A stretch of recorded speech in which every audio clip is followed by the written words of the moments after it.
محمد علی مرزا کی تائید اور حمایت میں بول رہے ہیں، یا تو ان کا تعلق قادیانیت سے ہے یا ان کا تعلق رافضیت سے ہے، باقی کوئی بندہ بھی اس کی حمایت میں نہیں بول رہا، بلکہ سارے ہی اس کی مذمت کر رہے ہیں اور اس کی گرفتاری کا مطالبہ کر رہے ہیں کہ اس بے ایمان کو، ملعون کو جلد از جلد جو ہے وہ گرفتار کیا جائے۔ لوگ کہتے ہیں شاید اس پہ ایف آئی آر اس لیے ہوئی ہے کہ یہ عمران خان کا حمایتی ہے،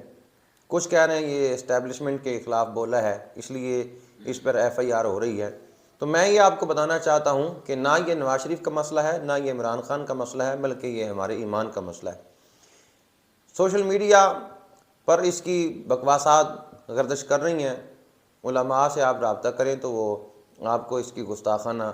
جو ویڈیوز کلپ ہیں وہ بھی آپ کو مہیا کر سکتے ہیں۔ کبھی کہتا ہے یہ نبی پیغمبر ولی شاہی کوئی نہیں،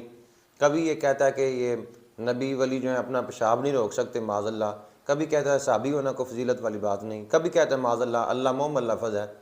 تو اس طرح کی اس کی بکواسات کی وجہ سے اس پر ایف آئی آر ہو رہی ہیں اور عشاقان مصطفیٰ صلی اللہ علیہ وآلہ وسلم اس کی مذمت کر رہے ہیں۔